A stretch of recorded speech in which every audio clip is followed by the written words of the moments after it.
nu. Jamen, hej Katrine, og så mødes vi igen her i det her format. Hvis jeg lige helt kort skal sige, hvordan det går lige nu, så har vi lige præcis i dag sendt ind til ministeriet omkring, hvordan vi vil kunne organisere en genåbning af værkstederne.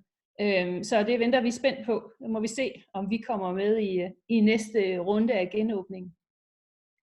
Men ellers så blev jeg sådan lidt optaget af det, du fortalte om sidst med undervisning, sådan som det foregår lige nu, og kært barn har mange navne, men online undervisning eller fjernundervisning. Så kunne du ikke tænke dig at sige noget mere om, hvordan er det? Hvordan går det? Jo, det kan du tro. Og jeg synes faktisk, at det foregår meget lige normal undervisning. Fordi ved hjælp af Microsoft Teams eller Zoom eller andre platforme, så har vi faktisk mulighed for at have undervisning og holdundervisning, ligesom om vi var på skolen. Og det har selvfølgelig krævet, tror jeg, en stor indsats fra lærerne at sætte sig ind i alle de her medier, men de lærere, jeg har haft, har virkelig været gode til stadigvæk at introducere nye opgaver til os, og til at skabe forskellige rum, hvor man kan diskutere i grupper, og få feedback, og prøve at inspirere hinanden stadigvæk. Så på den måde går det rigtig fint, synes jeg. Er det især det der med, at man ikke bare, altså jeg tænker, man kan godt bare sidde og forelæse, men det der med, at man også laver nogle mindre rum mere, hvor I diskuterer, er det der sådan er særlig godt, eller? Det tror jeg virkelig, at det er vigtigt at have med, fordi når man bare sidder for sig selv, så kan man bare komme til at mangle de her inputs fra omverdenen, og det der med at høre om, hvordan det går i andres projekter, giver bare en helt masse. Jeg tror også, det er det, man savner fra at tage hen på en fysisk skole. Det er de der inputs fra lærere og andre elever. Så det er ret vigtigt, tror jeg, at have de her mindre rum, hvor man også føler sig sikker i at sige noget, og ja, det tror jeg virkelig. Ja.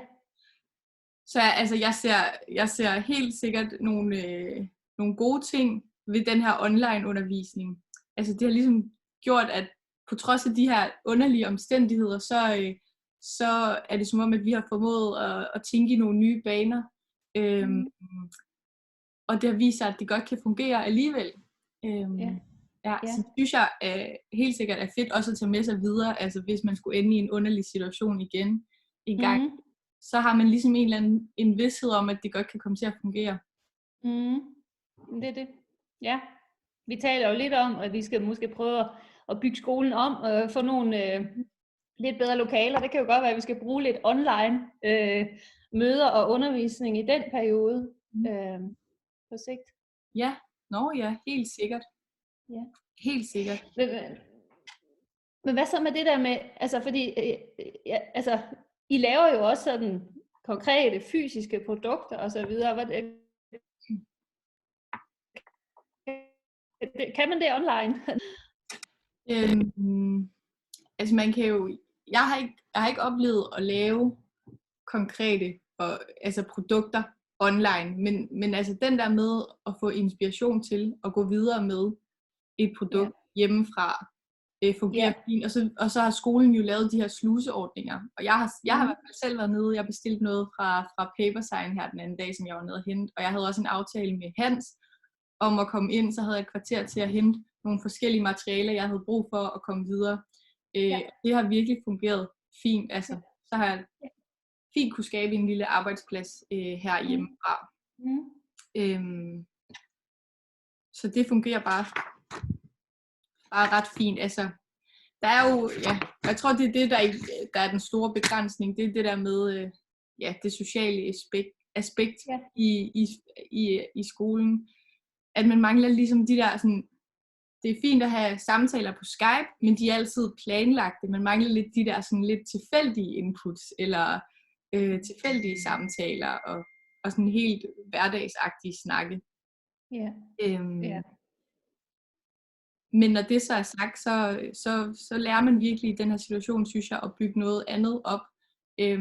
Og man bliver virkelig herhjemmefra tvunget til at overveje ens egen arbejdsgang og ens egen proces. Altså, man bliver virkelig konfronteret med sig selv og sin egen dovenskab, eller sin egen selvdisciplin, eller humørsvingninger. Og det tror jeg virkelig, at det kan give sådan en ret god indsigt i hvordan man arbejder bedst, og sådan at blive tvunget til at tage ansvar for, at man alligevel får en god dag, en god arbejdsdag.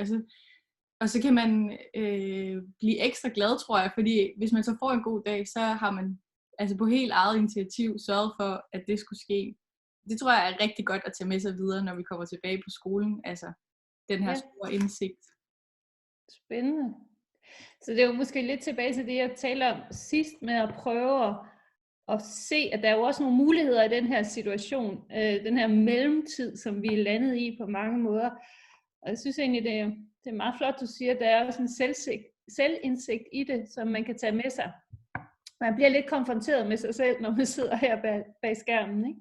Ja. Ja. Og så savne det sociale, og det mere spontane. Ja. Men på trods af det hele, så fungerer det bare rigtig godt.